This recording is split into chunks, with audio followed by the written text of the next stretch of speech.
Another video. And ये जो T test मतलब हम पढ़ रहे हैं, ये टी टेस्ट का केस नंबर 2 होने वाला है। एंड यहाँ पे हम क्या पढ़ने वाले हैं, to test significance of difference between mean of two samples. तो यहाँ पे इंडिपेंडेंट सैंपल्स के लिए पढ़ रहे हैं हम।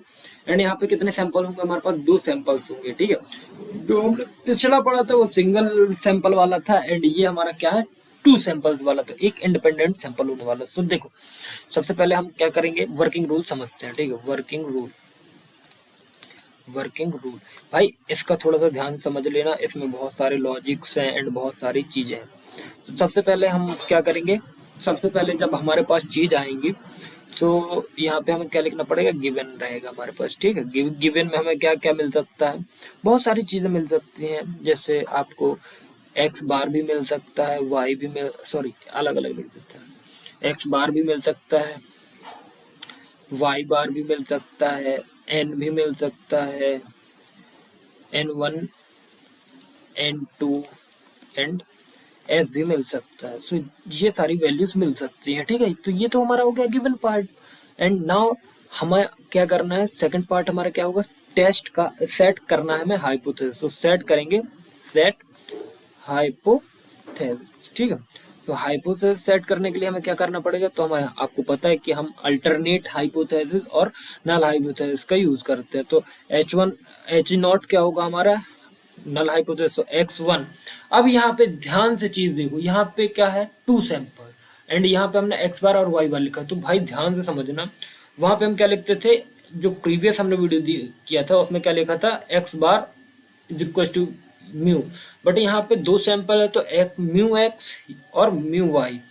देखो अब समझो, या तो हम या मतलब पहला कंडीशन समझो एंड दूसरा कंडीशन साथ में सारी चीजें समझा देता हूँ, ठीक है। तो पहला कंडीशन हमारा क्या है कि हमारा जो म्यू है, म्यू एक्स वो इक्वल हो सकता है किसके, म्यू एक्स इक्वल हो सकता है म्यू वाई के। एंड इसी पे अल्टरनेट हाइपोथेसिस की कंडीशन क्या होगी, उसकी कंडीशन देखो लिखता हूँ, ठीक है। तो म्यू क्या हो गया भाई, म्यू, अरे तो mu X is equal does not is equals to mu Y. तो ये टू टेल्ड केस हो गया हमारा, टू टेल्ड टेस्ट, ठीक है। तो भाई सीधी बात समझ लो, जो हमारा ये सर 2 मीन भी बोले हैं, 2 सैंपल बोले हैं, तो हमारा ए, जैसे सपोज एक सैंपल मान लो एक्स और एक सैंपल मान लो वाई, या तो एक्स और वाई बराबर हो सकते हैं या तो एक्स और वाई बराबर नहीं हो सकते। तो ये हमारा क्या हो गया, हाइपोथेसिस हमने सेट कर लिया। अब सबसे मोस्ट इंपॉर्टेंट पार्ट आता है इसका, कौन सा, कि मोस्ट इंपॉर्टेंट पार्ट है इसका क्या, अब हमें क्या करना है, सेट करना है क्या, फॉर्मूला। तो फॉर्मूला हमें देख लेते हैं। तो टेस्ट स्टैटिस्टिक्स, तो टेस्ट स्टैटिस्टिक्स का फॉर्मूला क्या होगा, देखो अब फॉर्मूला यहाँ पे देखो, आपके गुर्दे फेफड़े सब मुंह में आने वाले हैं। टी कैलकुलेटेड, टी कैलकुलेटेड, ठीक है। सबसे पहले x bar minus y bar upon s, इतना तो सिंपल है, under root N1 N2 upon N1 plus N2, ये हो गया। ऑल्सो फाइंड, ऑल्सो क्या फाइंड करना है, टी कैलकुलेटेड का मोड, ठीक है, ये हो गया। अब आपको अब सीधी क्वेश्चन आता है कि x कहाँ से आएगा। सो वेयर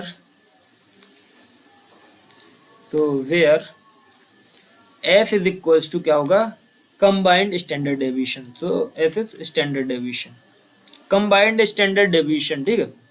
स्टैंडर्ड लिखी जा रहा हूँ, डेविएशन लिख दूँ, डेविएशन, ठीक है, कंबाइंड स्टैंडर्ड डेविएशन। अब इसको कैसे फाइंड करोगे ब्रो, सो देखो s का फॉर्मूला समझ लो, उसमें तो बहुत इजी था, इसमें थोड़ा सा हार्ड है।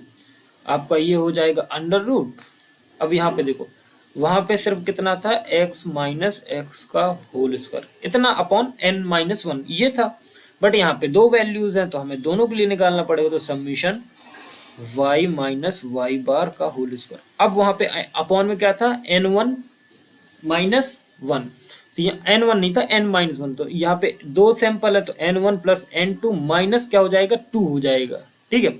अब ये 2 कैसे आया, देखो n1 समझो, ये अगर अपन ऐसा लिखें n1 minus 1 and plus n1 n2 minus 1। तो अब इसको अगर ऐसा लिखोगे, मतलब जैसे इससे पहले वाले के हिसाब से समझे, तो अब क्या आएगा n1 प्लस n2 और 1 क्या हो जाएगा 2 हो जाएगा। तो हमने इसलिए इसको ऐसा लिख दिया। आपको शायद समझ में आ गया कि हमने क्यों लिखा, ठीक है। अब समझो, ये तो हो गया एस फाइंड करने का, ठीक है।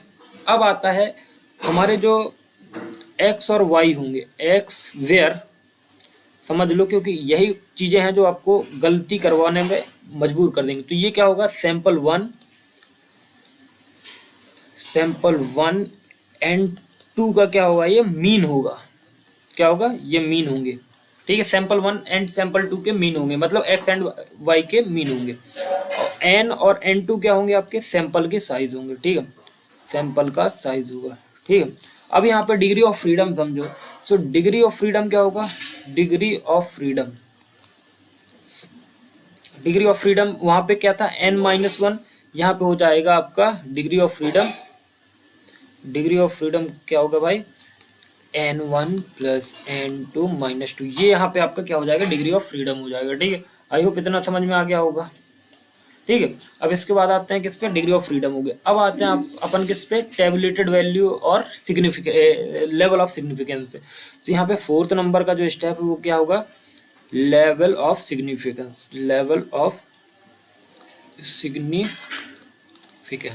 सो देखो, मैंने आपको बताया कि अल्फा इज इक्वल टू 0.05 है, और वी इससे हम क्या कर सकते हैं, अपन क्या निकाल लेंगे, टेबुलेटेड वैल्यू निकाल लेंगे, टी टेबुलेटेड वैल्यू फाइंड कर सकते हैं, ठीक है।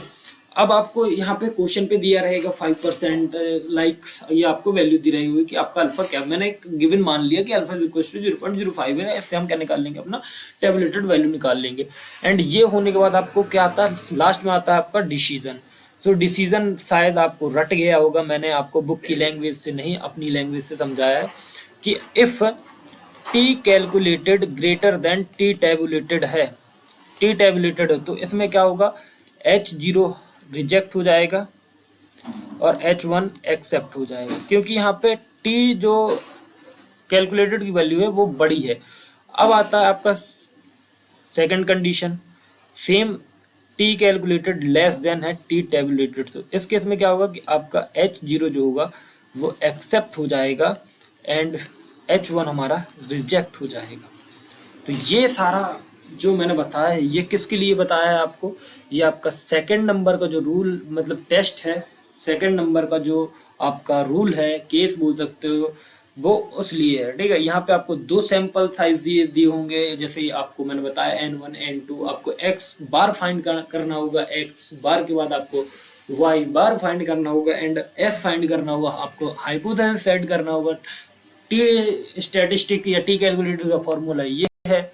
एंड अब आपको एस फाइंड करने के लिए ये फॉर्मूला लगाना होगा। यहाँ पे आपका degree of significance, degree of freedom आपका n1 plus n1 plus n2 minus 2 होगा। एंड अब आपका लेवल ऑफ सिग्निफिकेंस आपको यहाँ से निकालना है एंड डिसीजन आपका सेम।